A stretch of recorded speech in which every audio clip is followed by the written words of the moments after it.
मेरा ये रूटीन थी कि मैं ना एफएससी का एंट्री टेस्ट का जो एक्सपीरियंस था वो अच्छा भी था और बुरा भी था। तो इसमें ये फ़ायदे भी नज़र आ रहे थे। देखा जाए तो ये एक तरह की ना इंसाफ़ी थी इसके अंदर ना। वो इस तरह से बहुत से लोगों का नुकसान हुआ, बड़ी परेशानी थी, दिल ज़ोर ज़ोर से धड़क रहा था, पता नहीं क्या बनेगा। कभी ऐसा लगता था कि हो जाएगा एडमिशन, कभी लगता था कि कोई चांस नहीं है इस बार। बिस्मिल्लाहिर्रहमानिर्रहीम, अस्सलाम वालेकुम। मैं हूं रिजवान ज़फ़र। आज हम आपकी मुलाकात कराते हैं एक ऐसे स्टूडेंट के साथ जिसने MD कैट 2021 के अंदर अपीयर होकर 187 मार्क्स सिक्योर किए और अपना किंग एडवर्ड मेडिकल यूनिवर्सिटी के अंदर MBBS के अंदर जो एडमिशन है वो सिक्योर किया। अस्सलाम वालेकुम। वालेकुम सलाम। क्या हाल है आपके? अल्हम्दुलिल्लाह। अपना इंट्रोडक्शन करवा दें। जी, मेरा नाम आशिर हसन है, मेरा ताल्लुक डिस्ट्रिक्ट लोधरा से है। मैं फ़र्स्ट टाइम अपेयर हुआ था एंट्री टेस्ट मैं फ़र्स्ट टाइम मैंने एंट्री टेस्ट 2021 दिया और अल्हम्दुलिल्लाह मैंने 187 मार्क्स सिक्योर किए और king Edward medical university Lahore के अंदर मेरा एडमिशन हो गया माशाल्लाह। अच्छा, अपनी FSC प्रिपरेशन के हवाले से बताएं ज़रा। एफएससी की प्रिपरेशन मेरा ये रूटीन थी कि मैं ना एफएससी का में जो रोज़ का काम था वो रोज़ाना करता था। इस तरह मुझे एफएससी की प्रिपरेशन में कोई प्रॉब्लम नहीं आई और वैसे भी कोरोना की वजह से फ़र्स्ट ईयर के पेपर हुए नहीं, सेकंड ईयर में सिर्फ साइंस सब्जेक्ट्स के पेपर देने पड़े और इस तरह मार्क्स भी अच्छे आ गए और इंटर टेस्ट भी अच्छा हो गया, रिजल्ट्स भी अच्छे आ गए। FSC में आपके मार्क्स कितने थे? एफएससी में मेरे 1092 मार्क्स आउट ऑफ 1100। माशाल्लाह। अच्छा, ज़रा मुझे ये बता दें कि जो इस बार आपका MD कैट का एक्सपीरियंस था वो कैसा था? एंट्री टेस्ट का जो एक्सपीरियंस था वो अच्छा भी था और बुरा भी था। पहली मरतबा ऑनलाइन हो रहा था तो कभी एक्सपोजर नहीं था, ऑनलाइन टेस्ट थे इसलिए प्रॉब्लम भी थी, लेकिन साथ में ये था कि पहले की निस्बत ना एंट्री टेस्ट का सिलेबस बहुत शॉर्ट था तो हमें थोड़ी सी आसानी भी थी और बबल्स फिल नहीं करने थे, सिर्फ ऑप्शन को सिलेक्ट करना था। तो इसमें ये फ़ायदे भी नज़र आ रहे थे। लेकिन एंट्री टेस्ट एक से ज़्यादा मरतबा होना था, 60 टेस्ट होने थे मुख्तलिफ लोगों के, तो किसके पास कौन सा क्वेश्चन आ जाए सारा नसीब पे डिपेंड कर रहा था।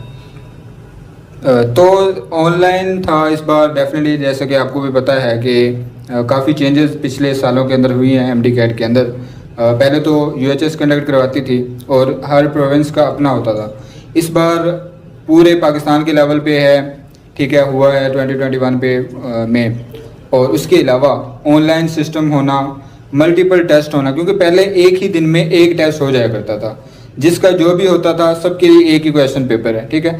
इस बार काफ़ी चेंजेस थी, तो इन चीज़ों को आप किस तरह देखते हैं? आपका एक्सपीरियंस जो है इन चीज़ों के हवाले से कैसा रहा ओवरऑल एक्सपीरियंस? वैसे देखा जाए तो ये एक तरह की ना इंसाफ़ी थी इसके अंदर ना, कि चूँकि एक टेस्ट नहीं था, जैसे मैंने कहा कि नसीब पर डिपेंड कर रहा था कि 60 टेस्ट हैं, किसके पास कौन सा क्वेश्चन आ जाए। लेकिन नेशनल MD कैट था तो ये थोड़ा सा ये सही भी लग रहा था कि पूरे पाकिस्तान के जितने भी बच्चे हैं वो मेडिकल में एडमिशन सिक्योर करने के लिए सिर्फ एक टेस्ट देंगे, सारी बुक से कंसल्ट करेंगे, तो ये एक अच्छा पहलू भी था। क्योंकि आप देखते हैं कि पाकिस्तान के अंदर जो हमारा टेक्नोलॉजी है डेफिनेटली वो इतनी लेवल की नहीं है कि पूरे पाकिस्तान के अंदर, और आपको ये भी इल्म है कि MD कैट ऐसा इम्तिहान है जो मेरे ख्याल से पाकिस्तान का सबसे बड़ा एग्ज़ाम है जिसके अंदर इतनी बड़ी तादाद में स्टूडेंट्स जो है वो अपीयर होते हैं। तो ऑनलाइन सिस्टम का होना, मल्टीपल टेस्ट होना, डेफिनेटली इसमें स्टूडेंट्स को काफ़ी मुश्किलात दरपेश थी। तो ऑनलाइन सिस्टम के हवाले से क्या क्या मुश्किलात दरपेश थी आपको? ऑनलाइन सिस्टम के हवाले से मुश्किलात ये थी कि ना उनके सिस्टम में फ्लास थे, क्योंकि जो जिस तरह रिज़ल्ट आए उससे ऐसा लग रहा था कि जिस क्वेश्चन को हम स्किप करते थे वो हमारा बाद में जब हम उसको आंसर करते थे तो वो आंसर काउंट नहीं होता था।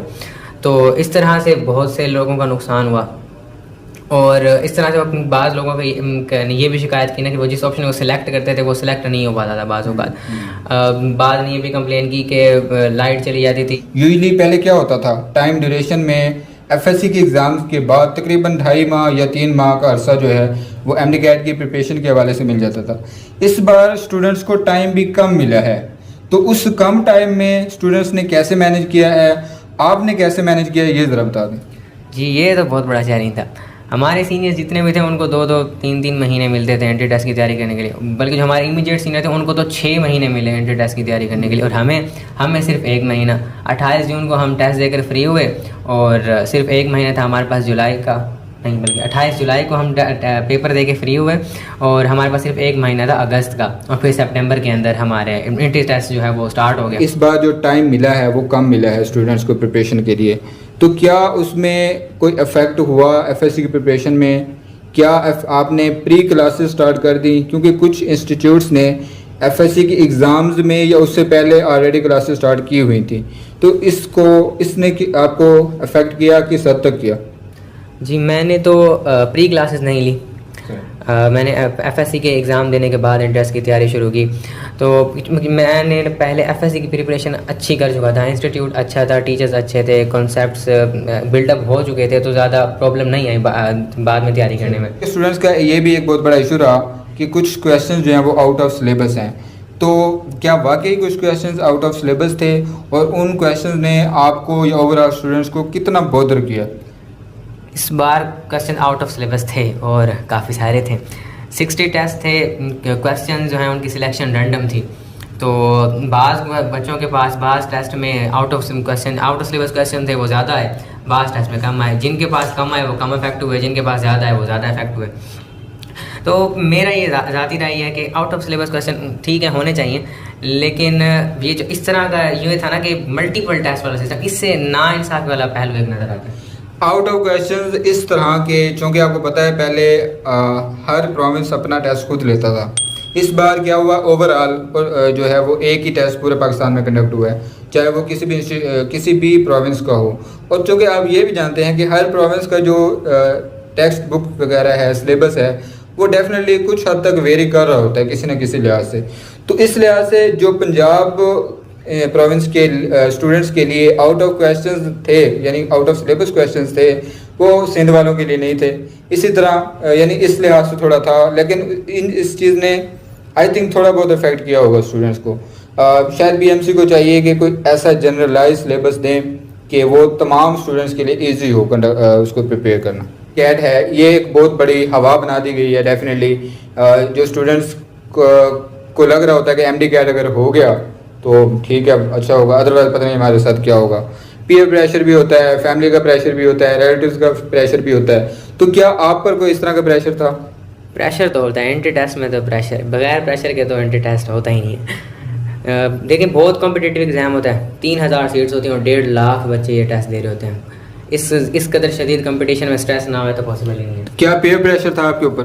नहीं, पीयर प्रेशर किसी किस्म का नहीं था। रिलेटिव्स का प्रेशर कि जी क्या बना, क्योंकि जब एमडी कैट बंदा दे के आता है या प्रिपेयर कर रहा होता है तो हर एक की नज़र में होता है कि जी ये बच्चा कर रहा है एमडी कैट, हर किसी की नज़रें लगी होती हैं। तो क्या ऐसा कुछ था? हाँ, रिलेटिव्स की तरफ से तो होता ही है, जानने वाले लोगों का तो प्रेशर होता ही है, लेकिन पेरेंट्स की तरफ से कोई प्रेशर नहीं था। मेरी अपनी एक चॉइस थी। तो आपने अपनी प्रिपरेशन को किस तरह कवर अप किया सारा with in a short period of time जो भी था, तो ये इस हवाले से अपनी स्ट्रेटजीज जो हैं वो ज़रा बता दें। मेरी एंट्री टेस्ट की प्रिपरेशन में ना बहुत बड़ा रोल तो मेरे उन टीचर्स ने प्ले किया जिन्होंने हमें एंट्री टेस्ट में पढ़ाया। उन्होंने इस कदर कॉम्प्रिहेंसिव तरीके से पढ़ाया ना कि हमें ज़्यादा प्रॉब्लम नहीं आई, कम पीरियड और सिलेबस के जो भी इश्यूज़ हैं ना वो नहीं ज़्यादा पेश आए। फिर मैंने ये कि मैं साथ साथ अपने नोट्स बनाता रहता था, जो लेक्चर सर देते थे एंट्री टेस्ट के दौरान मैं उनके नोट्स बनाता रहता था और उन्हीं से मैंने आखिर में तैयारी की। चूँकि मेरा टेस्ट था थोड़ा आखिर में, 1 सितंबर से स्टार्ट हुए टेस्ट और मेरा 27 सितंबर को था, तो मुझे थोड़ा सा टाइम ज़्यादा भी मिल गया था। उस दौरान मेरी रिवीजन भी अच्छी हो गई। अपना एमडी कैट टेस्ट का जो आपका दिन था उसका एक्सपीरियंस ज़रा शेयर कर दें। एमडी कैट का टेस्ट सुबह अपना सेंटर एमडी कैट सेंटर पहुँचे, बड़ी परेशानी थी, दिल ज़ोर ज़ोर से धड़क रहा था, पता नहीं क्या बनेगा। जब टेस्ट शुरू हुआ तो इजी क्वेश्चन से बहुत ज़्यादा मैं बड़ा रिलैक्स हो गया, बड़ा अच्छा टेस्ट हो गया। कुछ एमसीक्यू से वो आउट ऑफ सिलेबस है, मेरे पेपर में मैंने जितना नोट किया ना सिर्फ 10 से 12 एमसीक्यू आउट ऑफ सिलेबस, मैं खुशकिस्मत था। तो जब रिज़ल्ट आया, आई थिंक इस बार कोई स्ट्रेटजी ज़रा चाहिए थी, पोस्ट एनालिसिस और ये जो रिज़ल्ट, इसके बारे से ज़रा बताएं, दोनों में क्या आपका था स्कोर? जी इस बार 2 बार रिज़ल्ट आया था एंट्री टेस्ट का। पहली बार जो रिज़ल्ट आया वो एंट्री टेस्ट देने के आधे घंटे बाद ही ईमेल आ गया। मैंने ईमेल खोला, मस्जिद में बैठा हुआ था उस वक्त में, तो ईमेल खोला, देखा 168 मार्क्स थे आउट ऑफ 210। मेरी एक्सपेक्टेशन बिल्कुल भी ये नहीं थी। उसके बाद जो आपका रिज़ल्ट आया उसमें कितने मार्क्स थे? उसके बाद पोस्ट एनालिसिस हुआ, उसके बाद मेरे मार्क्स इंक्रीज़ होकर 186 हो गए। सही। तो ये पोस्ट एनालिसिस उसके बाद क्या लग रहा था? मेरिट लिस्ट जब तक नहीं लगी तो उस वक्त क्या सिचुएशन थी? मेरिट लिस्ट से पहले स्पेशल एग्ज़ाम वाली भी एक बात बीच में चल रही थी, तो कभी ऐसा लगता था कि हो जाएगा एडमिशन, कभी लगता था कि कोई चांस नहीं है इस बार, अगली बार फिर देना पड़ेगा। लेकिन अल्लाह का करम हुआ, हो गया। तो कुछ डिस्ट्रिक्ट जैसे अगर लोधरा की बात की जाए तो इसकी रिजर्व सीट्स होती हैं मुख्तलिफ इंस्टीट्यूट के अंदर, तो क्या आपने उसके लिए अप्लाई किया था? क्या आपने रेसिप्रोकल सीट्स के लिए अप्लाई किया था? जी बिल्कुल बिल्कुल, क्योंकि हम एडमिशन जो अप्लाई कर एप्लीकेशन देनी थी एडमिशन के लिए, वो स्पेशल एग्ज़ाम्स के रिजल्ट से पहले करनी थी, तो रिस्क किसी किस्म का नहीं लिया जा सकता था। तो मैंने रेसिप्रोकल पर रिजर्व सीट्स पर अप्लाई किया था कि अगर किसी किस्म की कोई नागहान इस वक्त पेश आ जाए तो कोई सेकंड ऑप्शन मौजूद हो। लेकिन मेरा फिर ओपन मेरिट पर ही हो गया, और फिर मैंने जो स्टूडेंट्स इस साल फ्रेश अपीयर होना चाह रहे हैं उनके लिए आपका कोई मैसेज? जो अपेयर होना चाह रहे हैं ना फर्स्ट टाइम, उनके लिए यही मैसेज, पहले तो वो अपने एफएससी पेपर्स पर फोकस कर लें। इस बार तो है भी, सिलेबस भी कंप्लीट है उनका, और 8 सब्जेक्ट भी हैं, और 8 सब्जेक्ट्स में मार्क्स ज़्यादा कटते हैं, तो अगर उनके ऊपर फोकस करें तो एफएससी कवर हो जाएगी। और इंट्री टेस्ट की तैयारी वो बाद में कर लेंगे अच्छी, अगर उन्होंने एफएससी में कॉन्सेप्ट्स अपने सही रखे होंगे। तो मशवरा यही है सब, यही कि रोज़ाना का काम ना रोज़ाना कर लिया जाए तो भले रहेंगे। बहुत शुक्रिया।